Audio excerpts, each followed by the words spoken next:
Anda yang akan di ruang tengah itu. Kemudian setelah itu akan dibawa kemana? Sanak kerabat dan saudara ternyata waktu itu memeluk kita, tapi ingat itu pelukan terakhir, karena kita akan dihantarkan ke liang lahat. Kemudian betul kita akan dibawa ke liang lahat, diangkat di atas kepala mereka. Oh, itu bukan pengantin, akan tapi kita akan disingkirkan, karena sebentar lagi kita yang sering sombong bau kita busuk.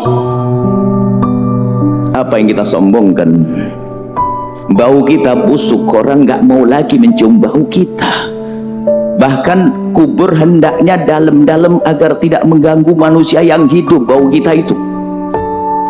Apakah setelah itu kita masih akan sombong? Kita akan letakkan di liang lahat setelah ditumpangi tanah di atas kepala kita. Akan ada datang kepada kita, rupanya itu adalah dalam bentuk yang indah, mengucapkan salam. Kemudian anda ini orang yang wajahnya indah-indah ini, di saat mendengar salam Anda menjawab waalaikumsalam, siapa engkau? Suara itu menjawab, aku adalah sholat malammu yang kau tegakkan selama hidupmu.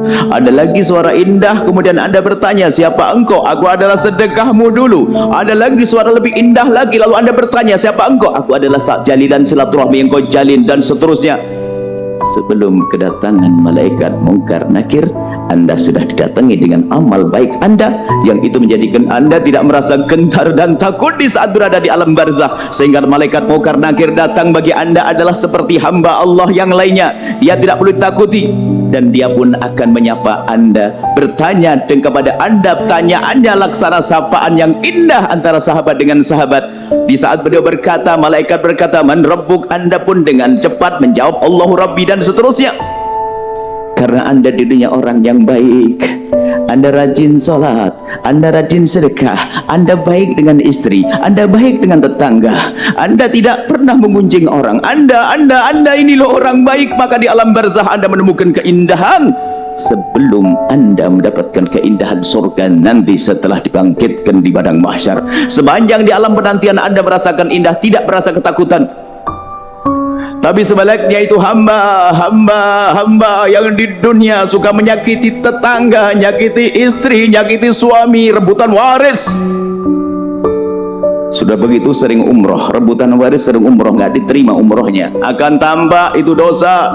Dan dengan suara menakutkan, kemudian orang itu ketakutan, siapa engkau? Dia menjawab, aku adalah harta saudaramu yang kau ambil dulu.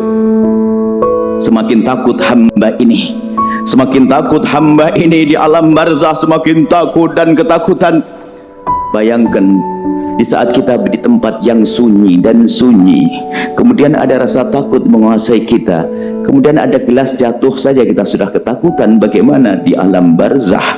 Di saat ada suara seram menakutkan, tiba-tiba kita melihat makhluk yang tampak tidak santun, karena memang begitu malaikat mungkar nakir akan tampak di depan pendosa dengan tampak yang menyeramkan, sampai dikatakan matanya biru kehitam-hitaman, suaranya lebih lantang dari halilintar. Kemudian bertanya kepada Anda, man rabb, kepada dia, saya tidak, bukan Anda, mengatakan Anda, kepada si dia sang pendosa, man rabbuk. Dia tidak akan bisa menjawab, hanya berkata maka jangan menjadi dia. Jadilah Anda orang pertama yang seperti ini, yang kami lihat wajah-wajah ahli surga datang ke masjid. Dan jadikan hati Anda hati perindu masjid yang sesungguhnya, dengan kekhusyuan, sehingga pulang ke rumah mendebar senyum dengan sanak kerabat dan saudara. Siapapun yang punya masalah urusan waris segera beresin, jangan sampai urusan waris tampak di alam barzah. Yang berbuat zalim pada saudaranya segera selesaikan, yang punya kebiasaan dosa-dosa segera selesaikan. Dan hendaknya seperti inilah khatib menyampaikan pesan, berbicara yang sesuatu yang menjadikan orang itu mempersiapkan diri menghadapi akhirat. Persiapkan diri kita semuanya, tidak usah nengok orang lain, akan tapi tengok diriku, aku yang akan mati.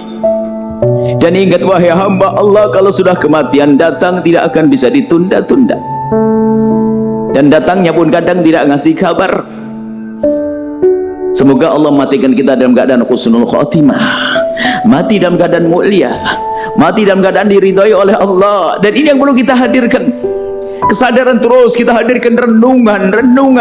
Dan ingat, semakin seorang hamba sadar akan adanya kehidupan setelah kehidupan di dunia, maka lihat semakin indah hidupnya. Bukan ketakutan, itu kan film horor. Ini bukan itu, akan tapi karena yakin aku di surga, aku di akhirat harus mulia, aku harus indah di alam barzah, aku harus indah di padang mahsyar.